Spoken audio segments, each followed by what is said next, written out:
Right. So welcome everyone to the second of our four-part series on our LISC safety framework. My name is James Stark, Senior Program Officer with LISC. I am joined today by two terrific presenters who will introduce a little bit later on, as well as our LISC team. Just a couple of administrative notes. If there's any technical questions that anybody has, Brittany is on the line, and she also is available by email and phone. So if you have any questions about getting in or any part of asking questions or anything, feel free to reach out to her. Right now, I think we have everybody on mute. We will be able to open that up when we get to the question and answer period, which is a little bit later on. There is no raise hand feature, which I thought that there was. So apologize, we're using a new platform that started this week. It does have a question and answer function and a chat, so there will be plenty of opportunities to get our attention. We are recording this, so hopefully as your team grows, you can share it with other members of your team. And then finally, after the end of this webinar, we're going to have a survey will pop up, and we kindly ask you to complete that survey. Give us feedback, let us know how we did, how we can improve our TTA to you all going forward. Welcome also to the sites that are on this call. There are 8 OJJDP CYVP sites: Austin, Spokane, Lancaster County, South Carolina, Laconia, Broward County, Florida, Chester, Pennsylvania, Lompoc, California, El Rancho, California, and I think that is all 8 of them. So welcome to you all, and for those that have met me, hello again, thank you for coming. And for those that I haven't been able to speak to, and new members of the team that are joining this call, how are you doing? Hopefully in 2021, the LISC team will be able to get out to your sites and meet you in person. All right, next slide.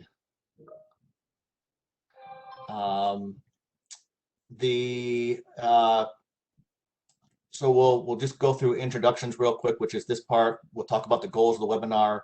We'll introduce the panel. They will present on efforts to create and strengthen a multi-agency partnership. And then we'll have a moderated Q&A, and then we'll open it up to you all. I also want to introduce very quickly the JJ team and say thank you very much. And that's a good segue to the next slide, which is our way to say thank you for funding this important work. We're looking forward to this partnership over the next couple of years and hopefully longer. And with that, let's get into partnership. I'm very excited about this. Next slide, please. So the CYVP program provides what we think are unique opportunities to address the unique challenges around student and school safety in schools and in your communities. Responses should be appropriate to those challenges presented, and we're always learning how we can improve those responses, both individually for students, schools, but also collectively as a school system and as a community at large. And these responses often require a collective team of support. So today, during this webinar, we'll provide some of that general guidance around what I like to consider micro partnerships, which for today's session will focus around very localized safety challenges. And that could be within a school or something like this grant program. We'll also talk about macro partnerships to introduce you to ideas and concepts around building a superstructure of partners to sustain and build upon those lessons from the micro partnerships. So micro partnerships will generally focus in on bullets 1 and 2 there on achieving the goals that you see on the right-hand side there, while macro partnerships would generally focus on bullets 2 and 3. And that said, micro partnerships should absolutely think about ways to build external partnership opportunities as their work progresses.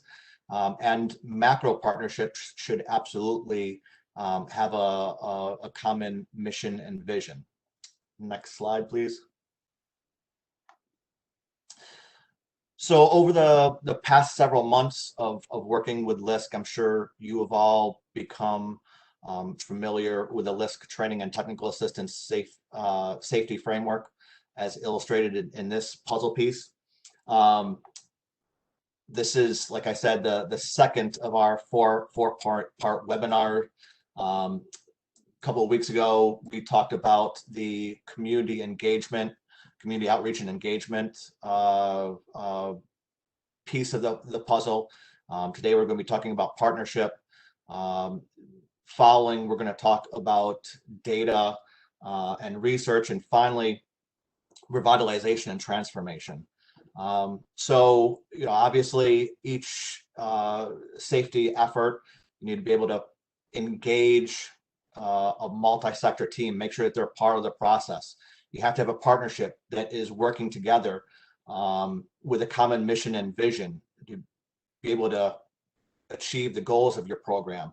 You need data and research-based strategies to help shape what types of strategies and efforts you're going to use through your grant program. And ultimately, you're going to look at revitalization and transformation of places and policies that impact youth and students and your community to achieve safer students, safer schools, and a safer community. So, we know, I think, through our conversations with you throughout 2020, that many of you, as part of your application process, identified key partners that will be contributing to your CYVP strategies. And as part of our TTA to you, we want to provide tools to help you strengthen those partnerships, grow those partnerships, and ultimately create a process to improve how this team works together and stays together. Strong partnerships, we believe, lead to organizational change. And many folks, when measuring the success of safety strategies, will look at crime data, or in the case of schools, perhaps detention, suspensions, truancy, grades. But organizational change, which is how a group alters a major part of its organization, such as the culture or the communication or the processes of how you all work together to solve problems, that's just as important as the quantifiable data that you'll collect, as organizational change, frankly, unlocks the key for sustainable efforts. So partnerships and Dora, in our last call, touched upon this during the last webinar. Partnership faces many challenges. Organizations with different missions and goals, transitions of key individuals on the team who are promoted or leave their position. And it's also very difficult work to hold each other accountable. And I think, as we've seen in 2020, it's difficult to even regularly communicate sometimes. So our LISC team, we've seen the importance of how partnerships can, help communities attain safety successes, especially in 2020. Communities with strong partnerships have been able to pivot to address the challenges of communication during COVID-19, but also to be able to play an important role in the social justice conversations that will shape safety strategies in 2021 and beyond. So as you see here, we've defined what it means to build partnerships. And for your sites, this will focus on how schools and community stakeholders can work together to systematically change how they work together to support students and families impacted by violence and victimization, to improve school culture, and to understand the links between schools and community violence and victimization, and how partnerships that work together provide themselves more opportunity to achieve your grant goals. So this will include coordination and leadership, managing a cross-sector process with moving parts. I mean, that's a very demanding job for all the program coordinators on this call, but it's also demanding for the other lead partners that are going to be a part of your program. It's also important to pursue the collective impact that each site's CYVP work is managed by a diverse multi-agency partners that have that common vision and structure. And finally, and very importantly, is to be able to sustain this work. We want to help you be able to pursue ways to build these structures, build support, and build ability and access to resources to help shore up this work, so it's sustained today, tomorrow, and past the grant program. Next slide, please. So our learning objectives for this webinar, we're going to help to help you all think through a management structure, which should include a broad and diverse core management team. Should have a protocol for regular meetings, and even interim communication. Excuse me. What does that mean to to have these offline conversations that are often just as important as your formal meetings? Also to define a management process with a common vision for project strategies and decision making, as well as agreements. What role, if any, do MOUs play in defining partnership roles and responsibilities? Folks need to, as a program coordinator, it can sometimes be difficult to hold other agencies accountable for the strategies that they, in the role they had indicated they were going to do. And MOUs can sometimes be a helpful tool in that process. It also hopefully will help you think about how to build and support collaborative partnerships, so that schools can engage students in multiple settings, and to offer specific strategies for individual student needs. And then ultimately, developing relationships with external partners. Could be non-funded agencies. It could be the superstructures like the mayor's office or the superintendent's office, or foundations, government or non-government funding sources that can sustain, supplement, or complement CYVP efforts upon the grant completion. So next slide, please. That is the end of my dialogue, because we have two exceptional speakers and panelists who are going to really bring this home and talk about their experiences in this work.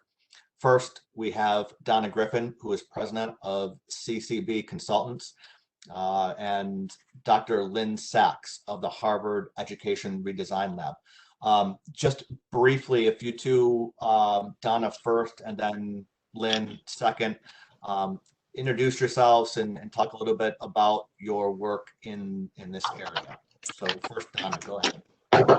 Thank you, James. Glad to be here today.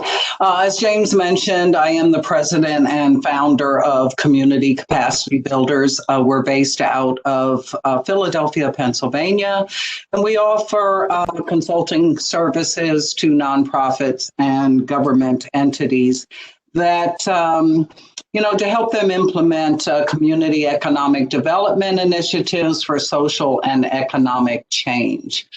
Specifically, CCB's focus is to improve the ability of organizations and individuals, business and government in their efforts to learn, acknowledge a community's present conditions, and develop relationships to carry out decisions for a healthy future.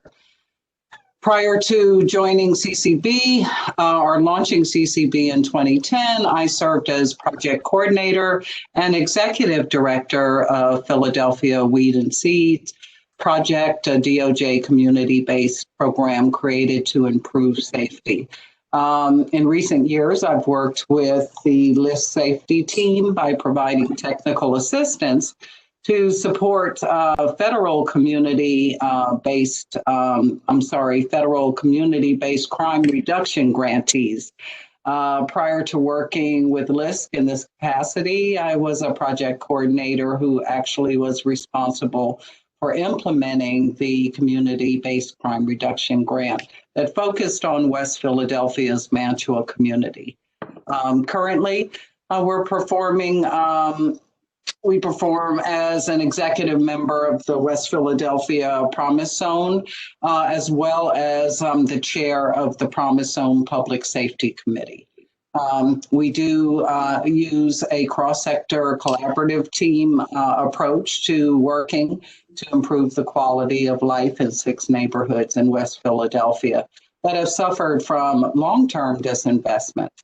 I'm excited to be here today to share some best practices around collaboration, but also share what I've learned when leading cross-sector collaborative teams.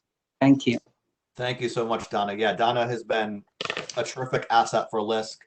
In communities where we work, we recognize one of the most central and important roles in safety efforts is the person who's guiding the work. The program coordinator, and that is just a super difficult challenge. And Donna is shown terrific ability to manage the work there in Philadelphia, and the work has continued long past the grant program has been completed. And so program coordinators that sometimes are running into specific challenges, we all the time say you should talk to Donna. Have somebody who's been in that same role help you answer those questions. So we're excited to have Donna be a part of this panel. And Dr. Sacks, Lynn, can you give a intro? Thank you. Yep, I'm Lynn Sacks, and I'm the research director at the Education Redesign Lab, which is based at the Harvard Graduate School of Education. And I think I'm a little bit of the outsider here because I am new to LISC, but I think we have a lot of intersecting work. I actually was introduced to James by a colleague, Daniela Louie, who works very much in the social determinants of health space. And increasingly there's an understanding that the social determinants of education success and of health are very similar. So, I'm looking forward to the conversation today. I like to think when I kind of do a fuller introduction and really go back to what brings me to this work, as I've reflected on that, it goes back for me to my high school experience when I went from a very small and not diverse elementary and middle school to a much larger, much more diverse high school. And I think, I like to think that because I kind of was dropped into an unfamiliar situation, I saw it more clearly than somebody who had, sort of gotten acclimated to certain patterns, more gradually. So it was really striking to me how racially segregated my technically integrated high school was, within classes, that there was, within the tracks, there was very little diversity. And, that just kind of sat with me for a little while, so that later when I started to take classes that explored race and poverty and gender together, it made me think about what were the sources of the patterns I had seen in my own educational experience, and start to focus on those more. So my background is as a teacher of English and ESL, and then working for a number of nonprofit organizations, back at the National Center on Education and the Economy in Washington, D.C., and for George Washington University at the Center for Equity and Excellence in Education. All the names all sound kind of similar after a while. And after I started to get more involved in research, I decided to go back and get a doctorate, but never really wanted to go the academic route. So I was fortunate to connect with Paul Revel in my doctoral program, who was at the time just starting a new role as Secretary of Education in Massachusetts, which was a newly reinstated position with oversight of all the levels of education from early ed through high school and through college and post-secondary. And what really resonated for me with his work was his focus on poverty specifically. So the reason he founded the Education Redesign Lab after he left his role with the state was because he felt that despite all the accolades that Massachusetts tends to get for its academic success, that as soon as you started to disaggregate data and look at subgroups and the disparate numbers for different groups of people, that, Massachusetts really hasn't done a better job at all of closing equity and opportunity gaps. And so that's, that was what resonated with me. I felt that in my, in the research that I had seen other people do, there was always this inclination to set aside the effects of poverty and to say, here's the biggest impact, the biggest correlation between positive outcomes and, sort of any defining factor. And yet, we're just going to say that it's not fixable. So instead, we'll set that aside, we'll control for the effects of poverty, and let's tinker with everything else. And so, it really resonated with me to be able to look squarely at, what would it really mean to address poverty more directly? And our answer is, that as important as schools are, as important it is to have high quality teachers, you also need to address all of the other opportunities and factors in kids' lives. And so I think that's where we really see the intersection, I think, between our programs. And I'll talk more about, what we do programmatically once I'm presenting. Yeah, that's terrific. That's terrific. Thank you.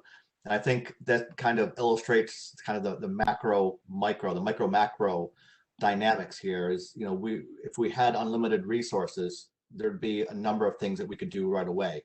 But we have limited resources, and CYVP program provides us a unique opportunity to, really think creatively and innovatively about how we can support students and schools and community to make them more safe and address the challenges of young people. But this program also, hopefully helps us think bigger picture.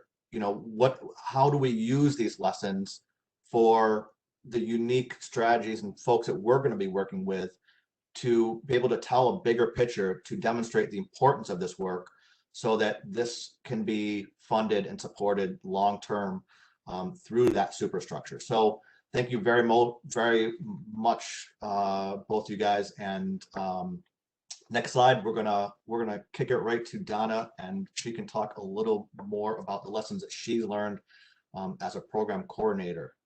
Go for it, Donna.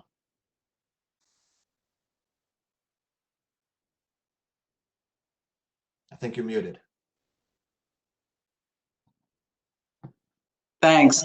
So as I mentioned earlier, I've been engaged in the public safety space for some time now.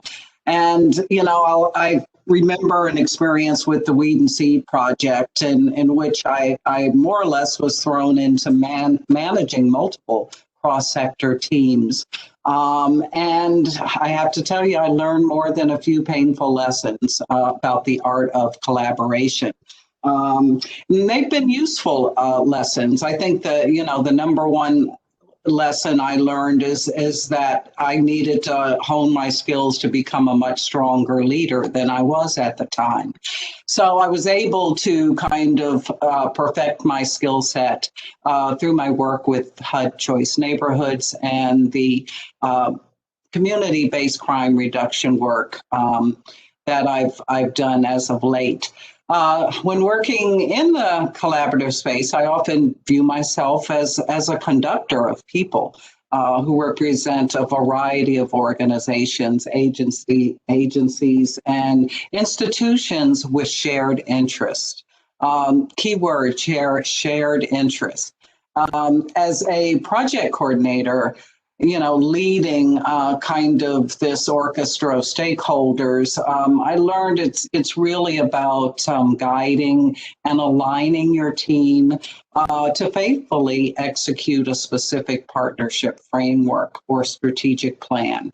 And, that alignment starts very early on and it continues throughout the process, just to, make things actually easy for you. So, I find people are creatures of habit, so to speak. And so, even in sending out reminders for a meeting that occurs every month, it's really important that you do that, right? Don't assume people are going to remember that a meeting is being held just because it's held every month. You have to send those reminders. So because schools are located in communities with very complex and interconnected challenges, implementing a multi-sector approach to planning and execution and problem solving, I've realized how important it is to achieve the kind of change that we seek at the community level. So to start off today, I would like to share 4 components that inform our approach to successful collaboration. Next slide. So we have learned that communication is at the foundation of collaboration. Building a cross-sector team begins with sharing of information and knowledge that happens during the partner recruitment process and throughout the duration of the program. When you initially are meeting with partners to be a part of your work, you want to explore your shared goals while seeking program agreement on how the work gets done and by whom. By communicating roles, responsibilities, and outcomes at the very beginning, okay? And communicating with partners outside of meetings really, that ongoing communication, it starts with recruitment, but it continues with your partners in and outside of meetings to help you uncover those challenges that might exist with implementing the agreed upon scope of work. And in all cases, I found that good communication really does help to reveal new opportunities for partnership, but also it leads to solidifying relationships and building trust that give you an opportunity to support your sustainability goals. Communications, do happen in all forms and should be intentional, consistent, and an ongoing part of the relationship and trust building for a project coordinator and partner. Ultimately, communicate early and often to help you align your team to the goals of the program. People are busy and they do lose sight of what they're doing and why they're doing. And so that ongoing communication is very, very useful for a project coordinator to keep the work moving forward.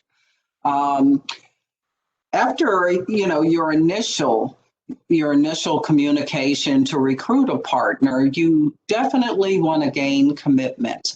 And I always avoid verbal commitment. I like to document our partnership, whether it's with a informal document or more of a memorandum or agreement of understanding or a contract. My MOUs or MOAs and contracts are extremely specific, particularly when they're more formal. I've learned through trial and error that engaging our partners in the process of developing a contract is super important, and that I have to include clear and written expectations of my partners, or else I can almost guarantee I'm going to have problems down the line. And so this has been one of the most valuable lessons I've learned over many years that have led to my success as a project coordinator.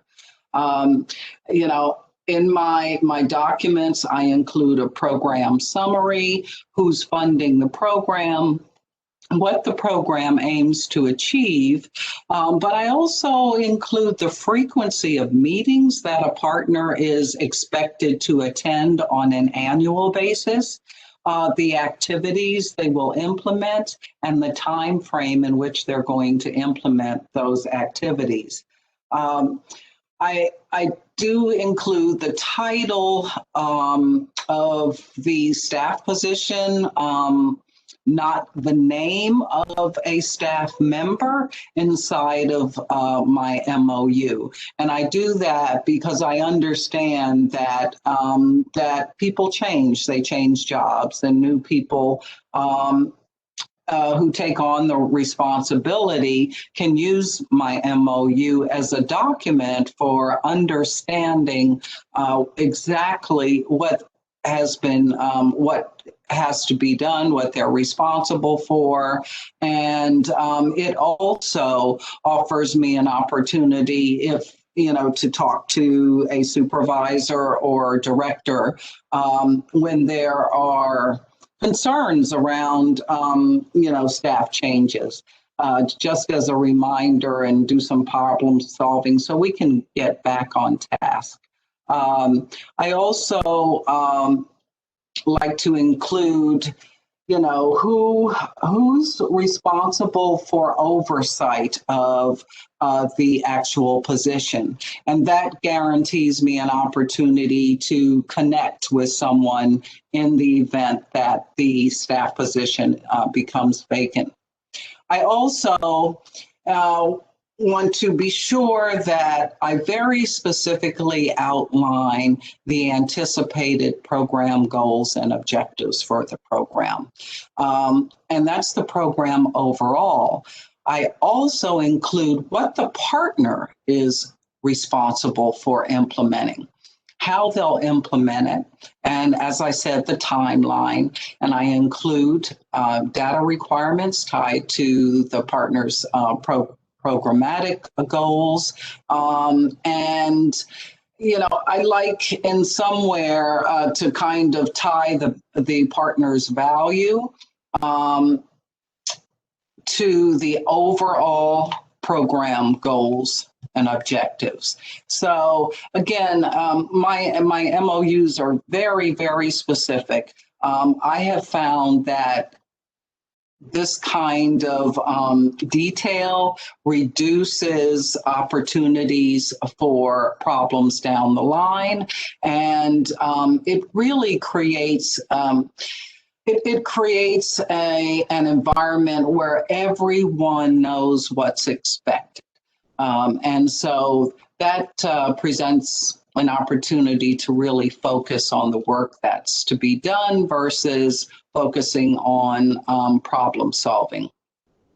So as program coordinators, you know, we are tasked with managing a team to carry out a strategic plan with very specific inputs, outputs, goals, and objectives that lead to collectively achieving impact within our community of interest.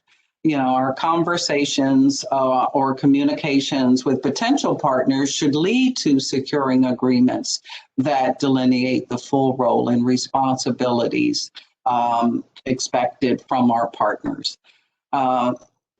We do, as project coordinators, again, want to guide our team to carry out the tasks that are documented in our strategic framework in a timely manner. And this is where coordination comes in.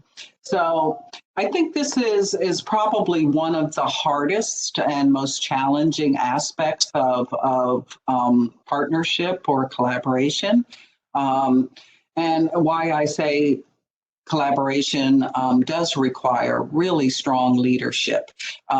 It requires deliberate actions that strengthen relationships and trust, throughout that relationship and within your organization, with your partners, and within the community that you're focusing in. A coordinator is often tasked with monitoring each partner's organization or agency's progress, in addition to monitoring the program's progress overall. Managing communication with cross-sector partners, holding partners accountable, managing current resources, and of course, sharing resources, information, and facilitating team knowledge building is super important. Presenting opportunities during your meetings to spotlight your partner's work within the program helps to give your partners an understanding of how the work is connected and why they're actually sitting at the table. So you want to do that at least once a year to keep folks on the same page and help each other understand how each of the contributions of your partner kind of fit into the program's overall arching goals. So in short, communication, commitment, and coordination lead to the team's willingness and ability to effectively work together and successfully align each partner's goals and responsibilities to the shared vision. This is collaboration. We recommend when we're working with our partners to, reinforce again each partner's contribution. The work, we can't approach our work on a project in a kind of siloed way. We have to present opportunities that educate our partners, not just about one another, but also the work. How do we build the capacity of those partners who are sitting at the table to build their own skill set and knowledge? It's super important, as I said, that these entities who are working together can understand and connect the dots to facilitate the work. And you have to do the same as well when you're thinking about your approaches, right? You're always holding your partners accountable in collaborative work, and you do that in a respectable way. But I think the best way to do that is through that one-on-one conversation that you have on a consistent basis, as well as in the meetings. Next slide. So I understand from James that some of you may have already formed your cross-sector collaborative teams, which is great. I have had some experience kind of soliciting schools for partnership, and my experience has been very challenging, to say the least. Often schools here in Philadelphia operate in silos. But in those situations where schools have agreed to work with community-based partnerships, they've been the beneficiaries of just amazing, amount of funds and resources that having community partners can actually present to an initiative. So if your school district or your school, whichever the case may be, is not working with community-based agencies, businesses, potentially your transit system officials, hospitals, nonprofits, and for-profit providers who are serving the community, I think you're doing yourself a disservice. I really do recommend strongly that you consider partnering with these types of agencies and organizations.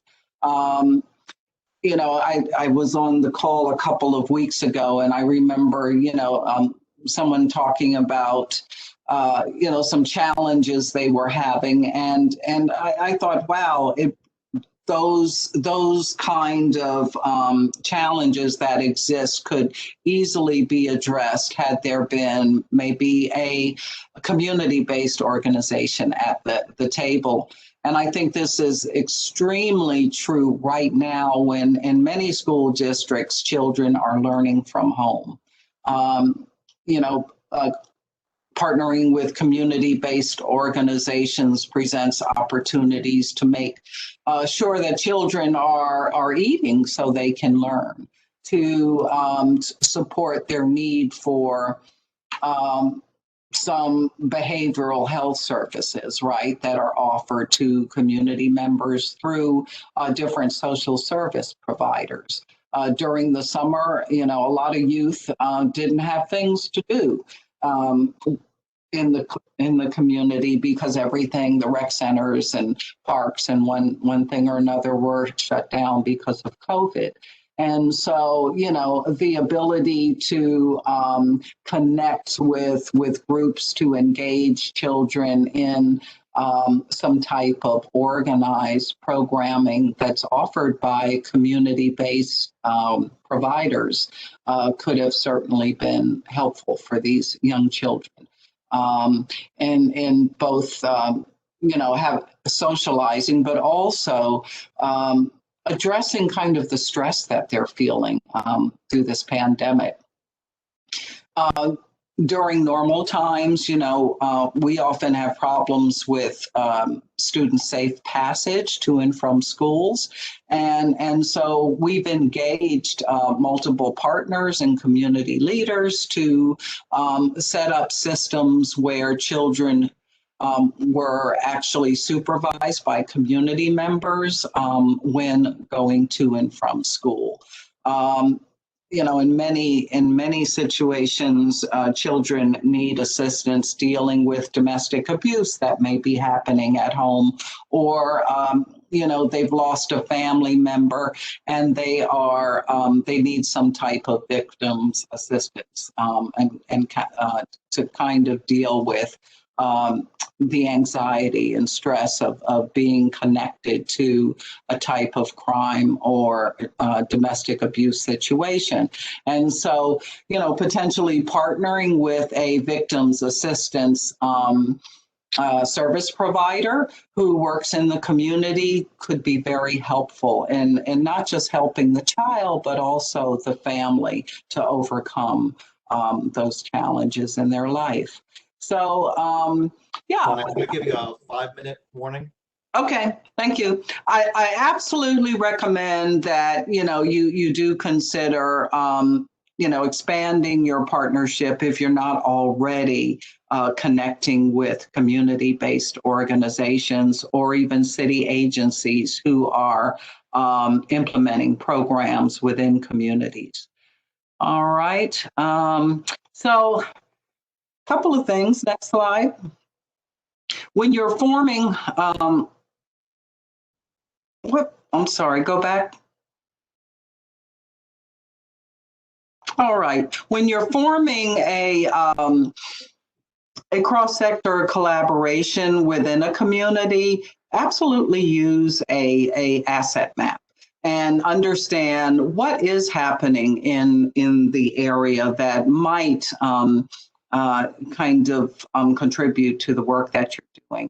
And probably for most schools, the parent is the easiest person to connect with, or the community-based organization. Give them a call and find out, who's doing what in the neighborhood, and develop an outreach target list.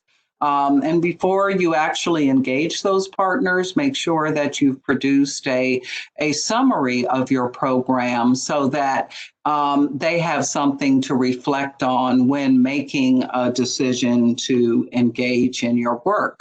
And as well, I want you to think about, negotiating how they will work with your organization and what those responsibilities are around their services. And again, solidify the partnership.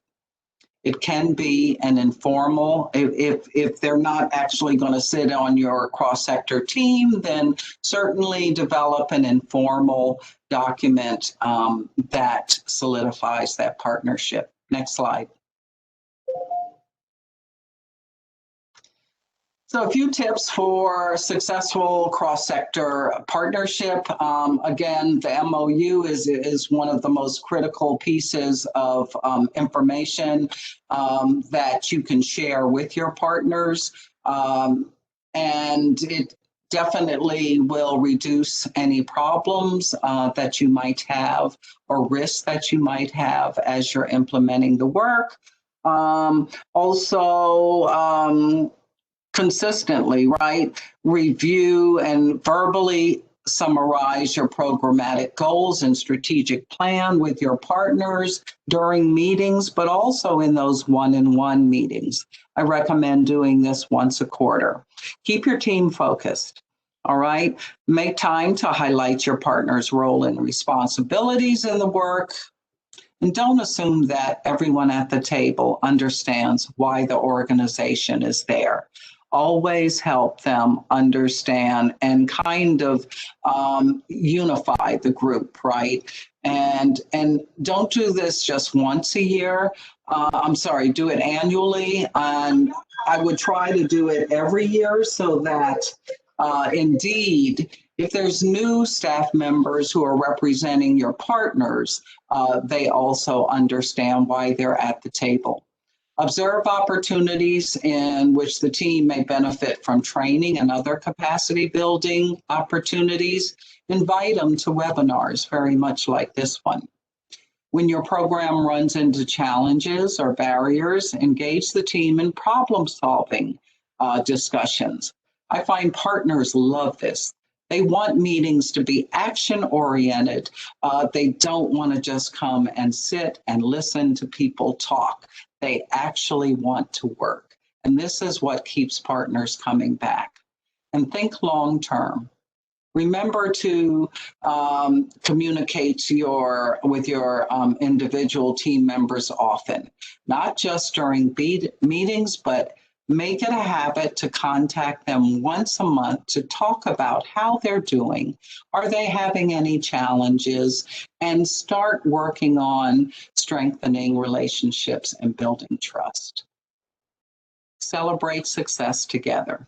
Whether the wins are small or large, celebrate together. This brings your team closer together.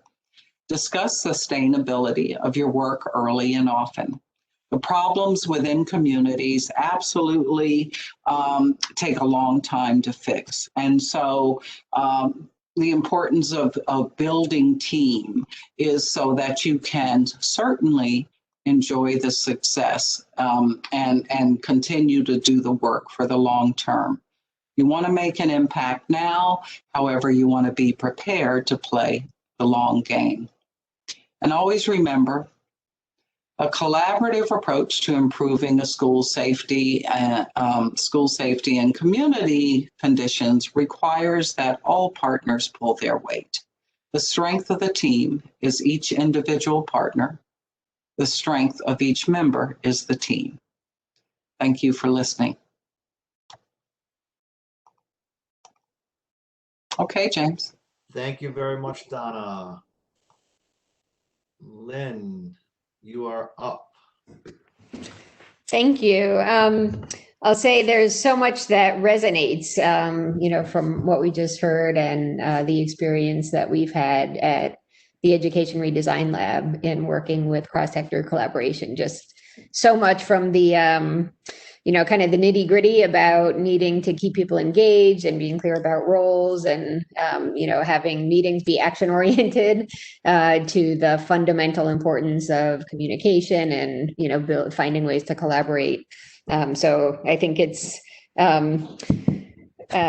should be a good balance, hopefully not too much overlap between what you just heard and what I'll be sharing. I would say, our approach has tended to focus more on the big picture, really the community as a whole. So if you could move to the next slide. Thank you. I'll just start with, what we see as our end goals, in creating these cross-sector partnerships. We're really, as I had said during my introduction, focused on trying to take a comprehensive look at, what it would take to overcome the challenges facing kids living in poverty, with the end goal of ensuring that every young adult then is in a position to get and hold a high quality job, if they choose to have a family, to be able to support their family.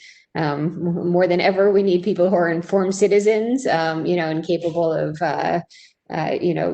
sort of participating actively in a democracy, and, to really just become heads of households who can, be lifelong learners and, just see themselves as, being successful within the broader society. So that's just sort of our overall framing. And then if you can move to the next slide, please. And we take a three-pronged approach to this. So we engage in field work, what we call movement building, which is really trying to, create a broader sense, really across the country of, taking a holistic look at kids and thinking holistically about how to meet their needs. And then research, which is the piece of our work that I'm in charge of, but it's not academic research. Our focus is really on action research and on learning from our own work and experiences, in our direct interaction with communities, and from others, really synthesizing what we see out there more broadly, and then, distilling that into, actionable, hopefully accessible writing, and also toolkits, so that there are, some practical pieces that people can use as they're trying to move forward. And then in the field work, which is part of what I'll be talking about today, we work with communities in two different ways, through two networks, primarily to create children's cabinets, which are cross-sector collaborations. In our smaller network, we have really advocated for a mayor or municipal leader-led organizing body, although we have examples even within our own network of others, and there are really pros and cons to each. So as you are thinking organizationally about how to build cross-sector collaborations, if you haven't, it's useful to think about who is in those, and what it means for both getting started, for leverage, for sustainability, depending on who's at the table and who's in charge. Next slide, please.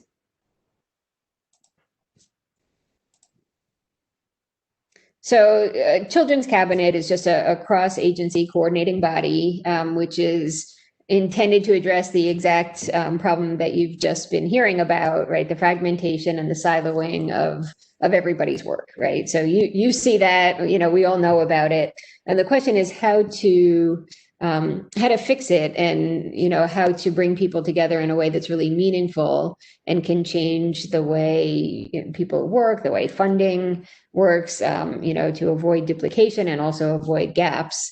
So ideally, these groups do engage a broad set of stakeholders, from different sectors of government, nonprofit organizations, community-based organizations, representatives from parent groups, faith-based groups, all across the spectrum. And what we see is that, cabinets look different in different places, and are responsive to the local needs, but not every cabinet has an ideal composition. We've certainly seen cabinets that feel the need to restructure and change over time.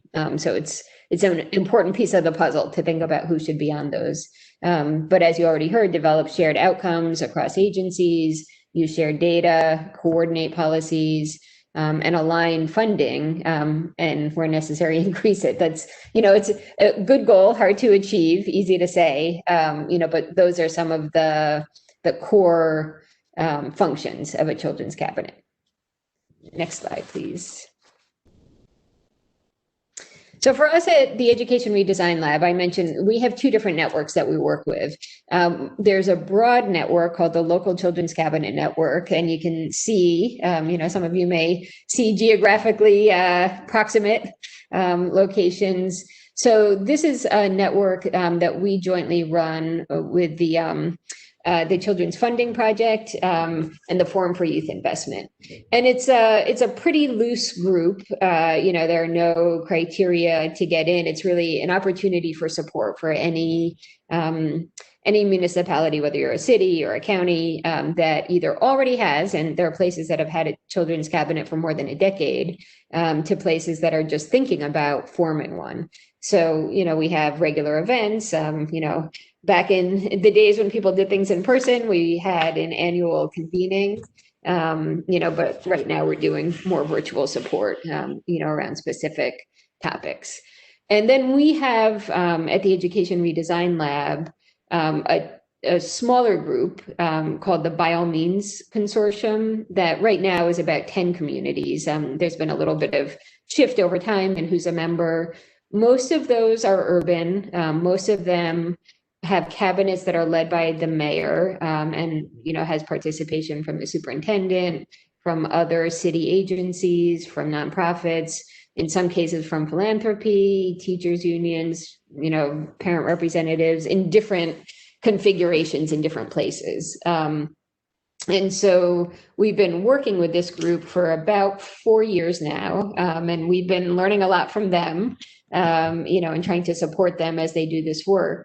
And so, I can share, especially through the Q&A, some specific things that we've learned from the work around sustainability, which I know is one of your key questions. And I just too wanted to give an example of why it feels so important to have these cross-sector collaborations and how it can really relate to the on-the-ground work that you're trying to do.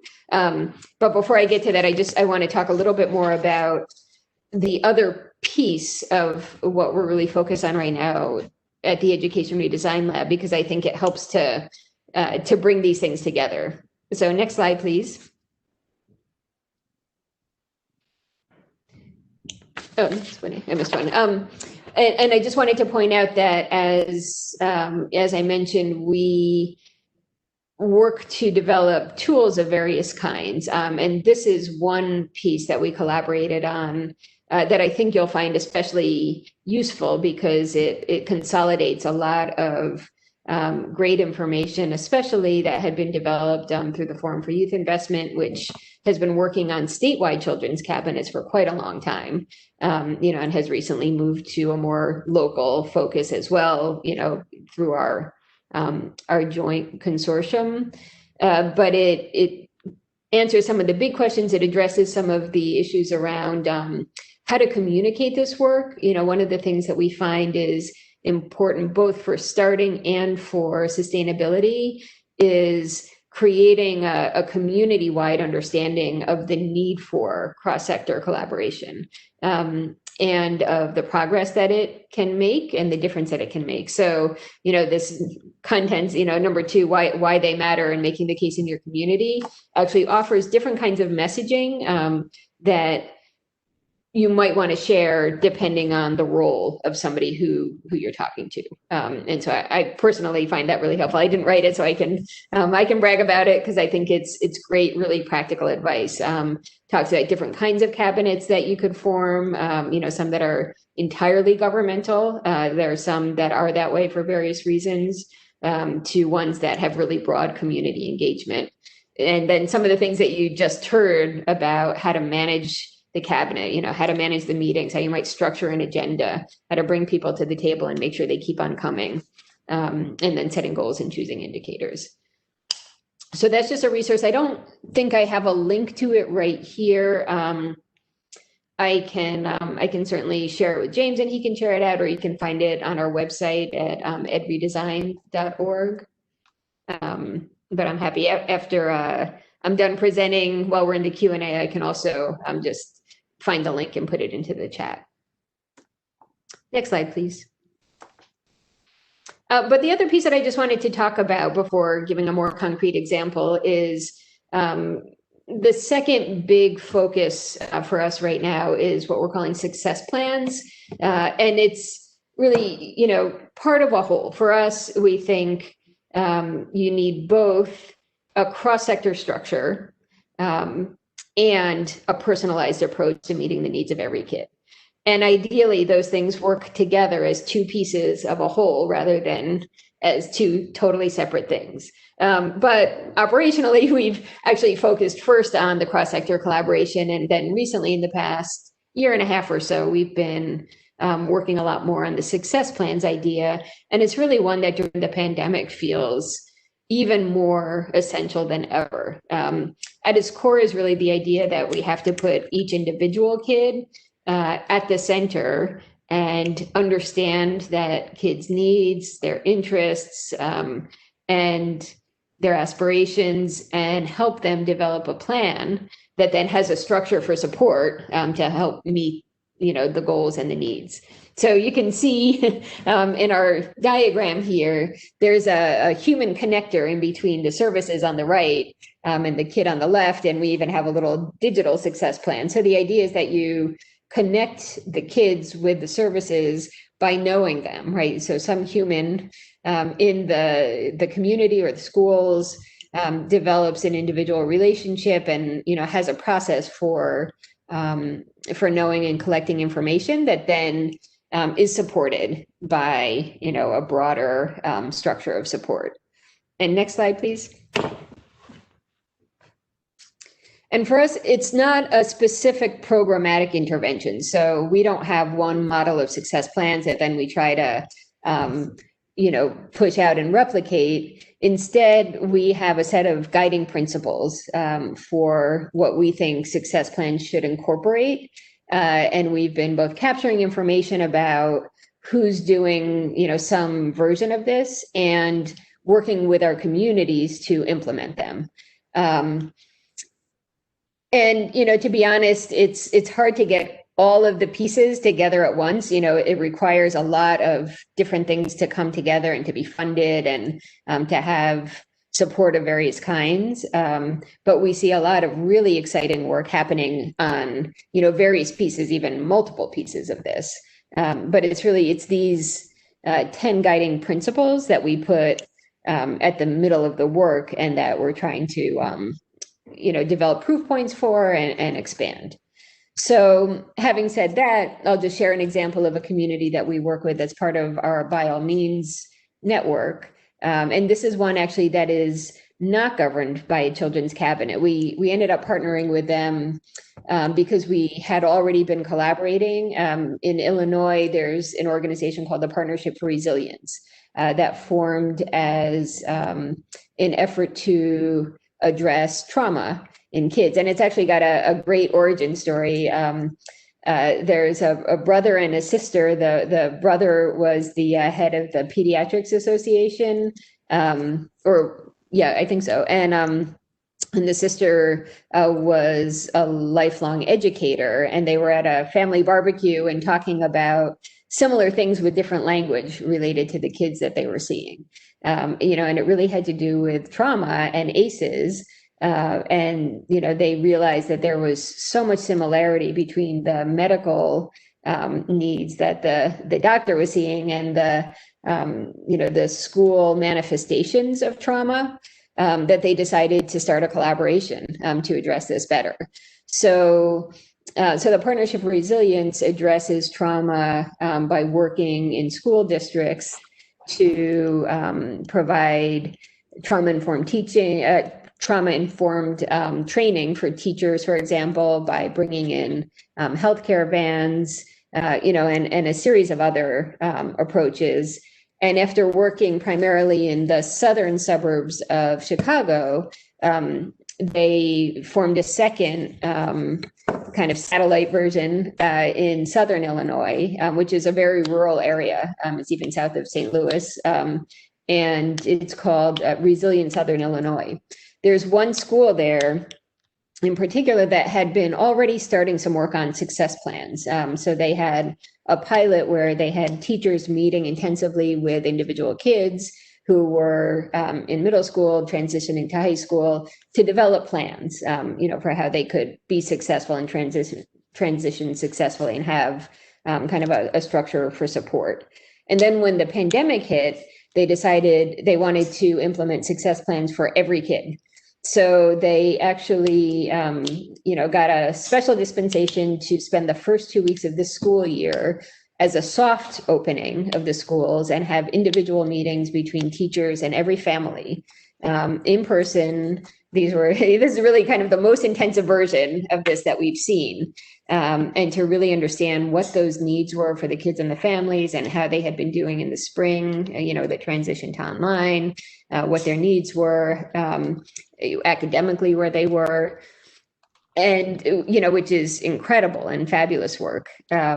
What they have really been feeling, though, is in that community, since they didn't start from that cross-sector collaboration, they're just in the process of building that they really need it. Like they can see the need in a way that I think many communities that start with the cabinet don't quite, because they just now are aware of this vast array of student and family need, in a way that's really challenging, actually, I think, for teachers who haven't been trained in these practices to know what to do with. But in a practical sense, they have a very small staff who are trying to address these kind of ad hoc.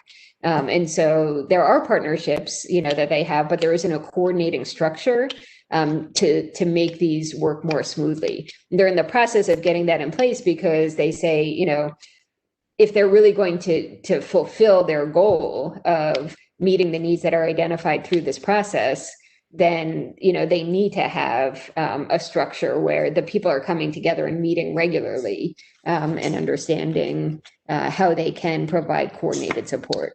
In most of our other communities, it's gone the other way. So they've come in and they've started with the cross-sector collaboration and then decided what kind of actions they'll take on as part of their cabinet.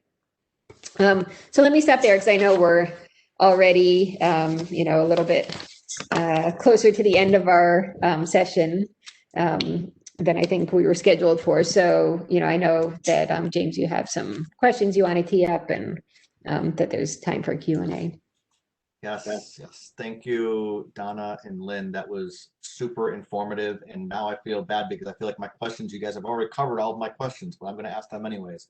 And for folks that also want to ask Donna or Lynn anything, please feel free to, as I said in the chat there, put it in your question and answers, or let us know that you have a question and we'll call on you.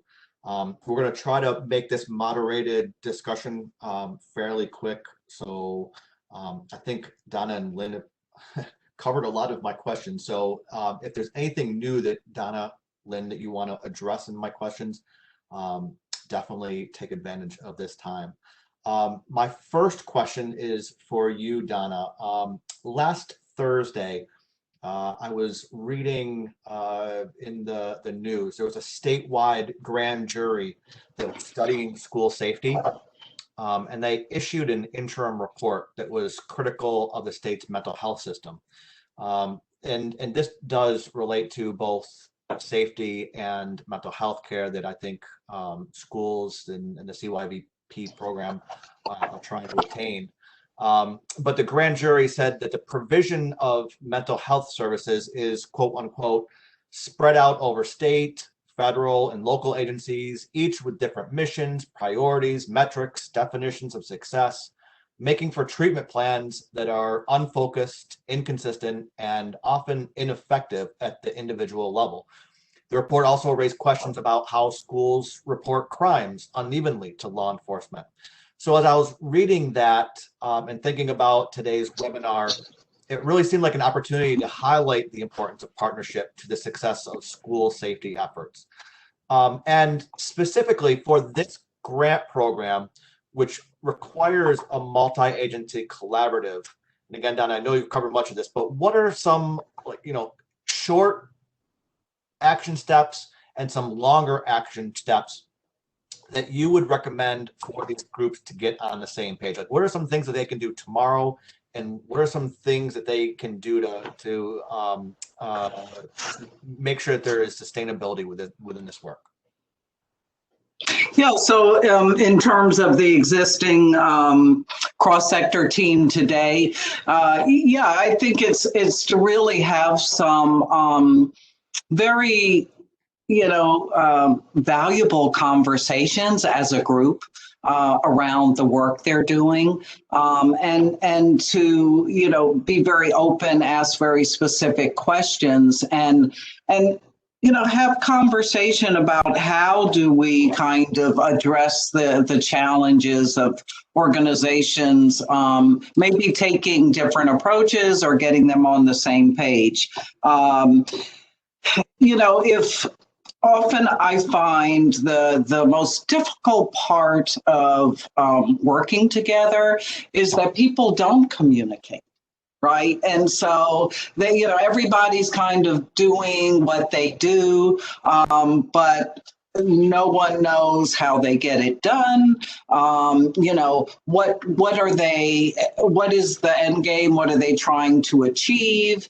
And having these rich discussions really, in my opinion, and, I've seen this time after time, brings your partners closer together. Okay. And today with COVID, how do we, I think a lot of this conversation talks about partnerships during quote unquote the normal times. Over the next couple of months, hopefully, knock on wood, it will only be, several more months of dealing with COVID. But over the next several months, how does this work virtually or not normally? Is there something that they can do to better communicate virtually or during COVID? Two of my practices is number one, to try to use the virtual tools that we have to replicate, our meetings as best as possible, our in-person meetings. And so, yeah, we do that. And often I even inject some creative tools, right? Some interactive creative tools to kind of make it fun, right? Because Zoom can be exhausting. Quite frankly. So we try to make it fun, but we still have conversations, and we're planning next steps together. So our meetings are still action oriented. We've just, it took us a little time to figure out how to kind of pick up the meetings during, this challenging time in a way that they would be productive, right? We don't want to meet just to meet. We want to be very specific about why we're meeting. And so a little extra attention to planning doesn't hurt for these meetings. Yeah. Yeah. And then, Lynn, I want to ask you a little bit more about your work. What I love about the Harvard Redesign Lab is that you guys look not only at the current challenges that schools face, but you also work to reimagine what schools can be and what it takes to get there. And what's exciting to me about this grant program is that it also provides us an opportunity to address a segment of what you're kind of trying to do. CYVP sites are looking at some of the current challenges regarding how do we reduce incidents of school and community violence, and how do we better work with young people, address the impacts of violence and trauma. And through this multi-agency partnership, there's also an opportunity to re-envision how schools and community partners can engage youth in multiple settings to improve school safety and health outcomes. Can you talk a little bit about the work required to not only sustain lessons learned in a grant program like this, but how a partnership can take it to the next step and amplify the importance of this work so that it gets the personnel and financial resources that are needed to do this difficult work? Yeah, great questions. And before I start, I'll just note that I did the link to the toolkit into the chat for anybody who's interested. Thank you. Yeah, we think a lot about sustainability, and what it takes. And we've been learning from the communities that we work with on what that looks like. And so what's clear to us and to many others, of course, who are focused on collective impact is the importance of this backbone structure. And backbone is one of those terms that people use a lot, but can mean a lot of different things. And at its heart, it's really about having, whether it's a single person or a whole organization, and we see the whole gamut from, less than a full-time person to a fully staffed, fully funded 501c3 organization. But whatever version of it is, that you have explicit staffing dedicated to the function of keeping the partnership going. Because it's also important to have people whose responsibility it is within the individual organizations and agencies to have those people who are tasked with it. And of course, that's the only way it works, is to have those designated people. But there needs to be support at a higher level, to bring everything together. And I know it can be hard. I mean, finding the funding for that is a tricky thing. It's one of the reasons why we have, for the most part, started with top community leadership, because they have the ability, if they choose to, to help find some of that funding, to help signal the importance of it and bring people to the table. But it is a challenge. I mean, it can often feel like nonstop fundraising, which of course everybody here knows plenty about.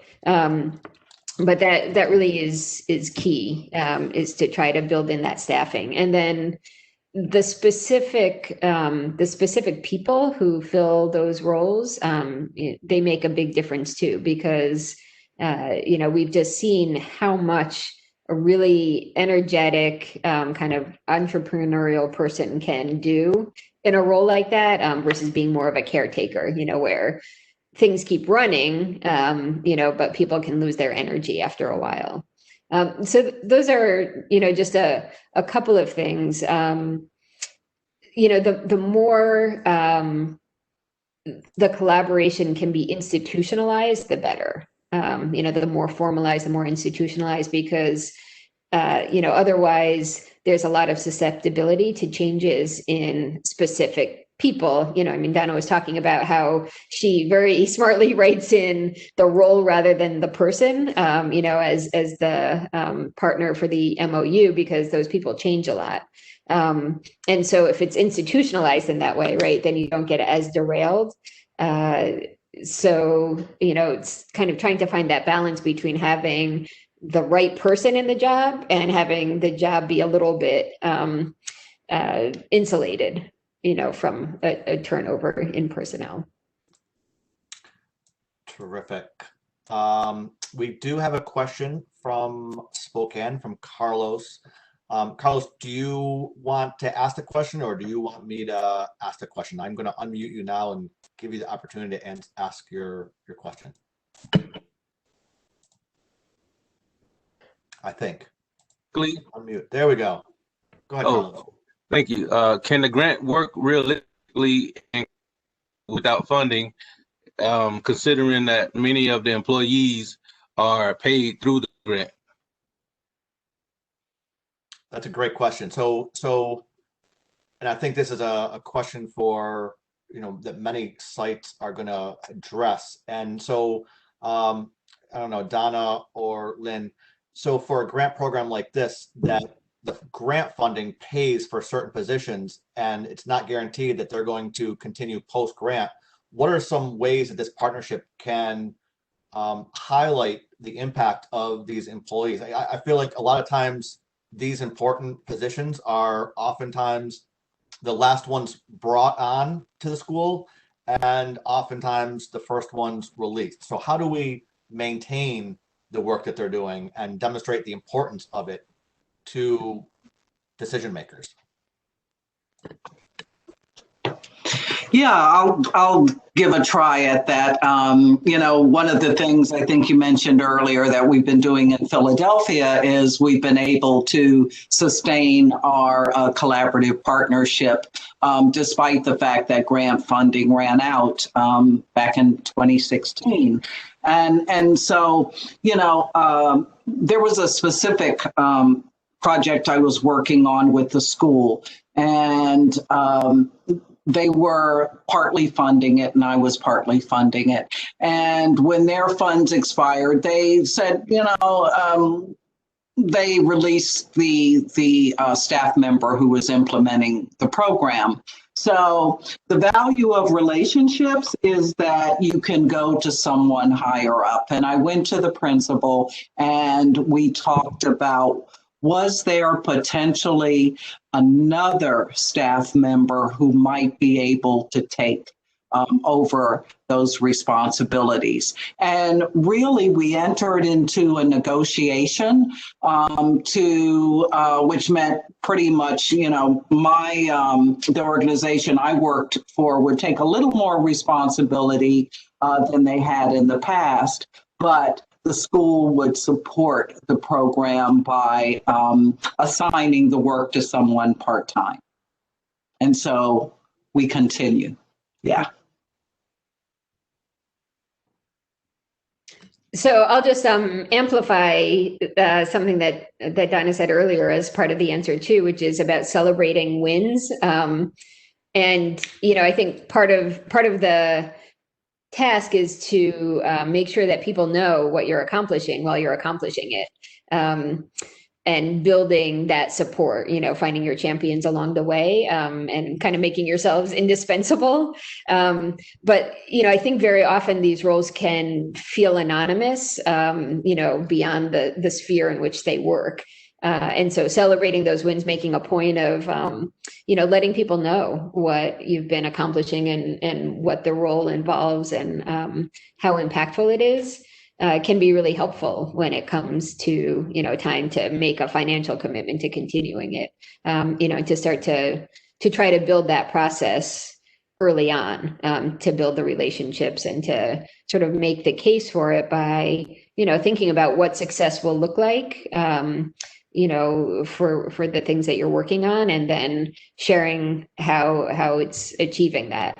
And then in terms of just kind of in practical terms for funding, we do sometimes find that multiple agencies will, contribute some to the position, so it doesn't fall entirely on a single agency or organization. But it also can come down to fundraising, and that's, it's a tough thing if you're looking for soft money, because then you're always looking for soft money. So ideally you find a way to institutionalize this in budgets, although those two can be, obviously susceptible to cuts. So there's no great answer on the funding. Yeah, and I think, I love this group because you all do my jobs for me. Our next webinar is going to be on data and research. And I think a lot of times when you think about data and research, you're like, oh, truancy data, detention data, crime data, or very academic research. But part of data is also documenting what you're doing and the impact of that work, so that you can utilize these partnerships to find potentially a funder or another organization that's like, oh wow, I think the work that you're doing is amazing, and it's really critical to the success of our school, to our community, to the young people. And it's, and not only documenting who you're touching, but I think you can also, and this is again part of the fourth webinar, which will be revitalization and transformation, are you contributing to policy changes, potential policy changes, or the way that schools interact with young people or interact with each other? I would say definitely make sure you document what you do, and make sure that the team has that information regularly and can share that with your cross-sector team. We also have a question from Paul that just popped up. Paul, I'm going to unmute you and let you ask your question. Go ahead, Paul.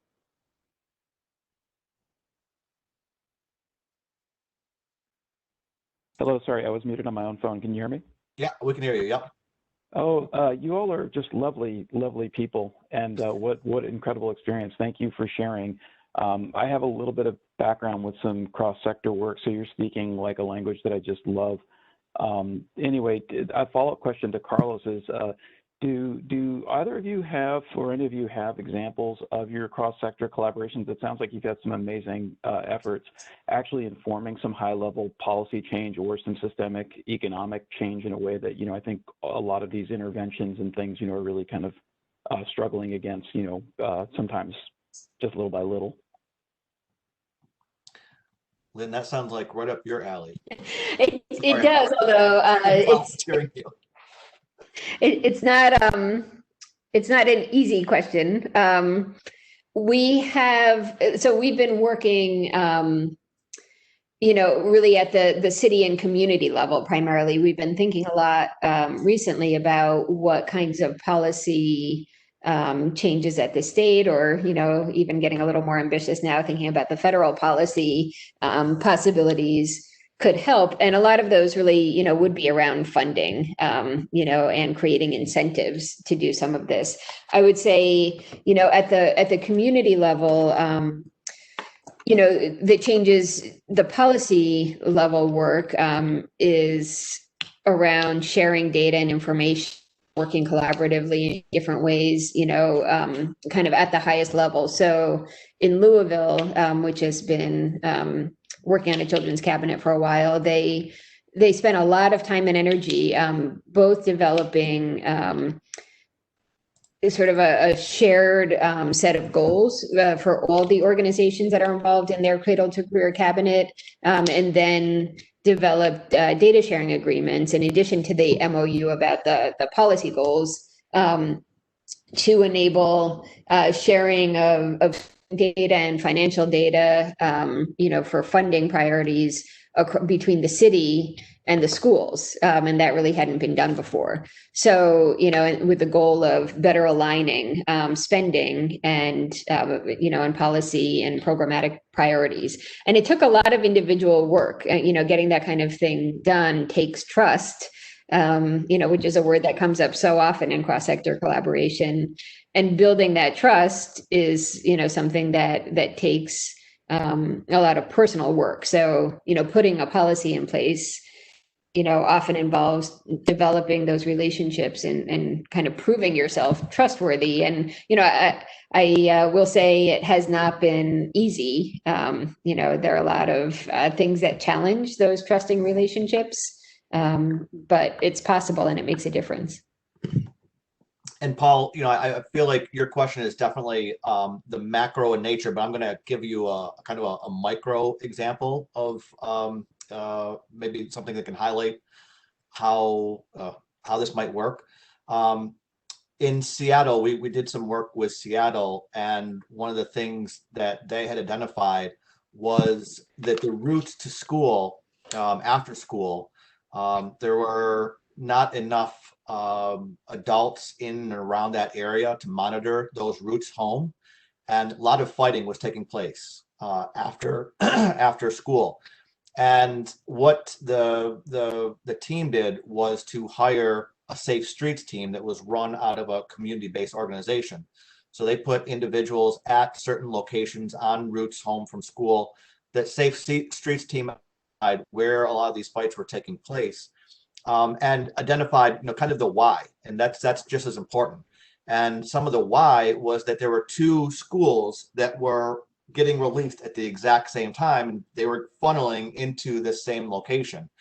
And so because of the Safe Streets team and because of the partnership, they worked with the schools to change the school release time. So one school would now get released, and then 15, 20 minutes later, the other school would get released. And they did see decreases in violence there.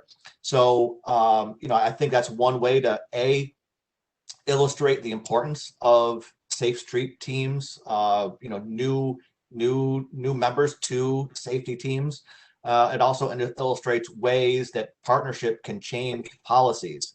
So we incorporate all of these the puzzle pieces that are critical to safety. So I hope both of the answers that Lynn and I provide maybe a couple of examples of how you might think and frame the work that you all are doing. And I know we are already running up to it, 3:30. So thank you all for participating. I think we can stay on for a couple more minutes if there are other questions. But being that it's 3:30, I know you all are especially super busy. And I don't see any other questions. So are there other questions or comments? Last questions, last chance, last call. All right, seeing none, and hopefully I didn't miss any. Want to say thank you very much to Dr. Sacks and Donna. You guys, you ladies are terrific. I also want to remind you the next webinar, which will be on data and research, will be January 21st at 2 p.m. as well. Hopefully you have the link to register for that.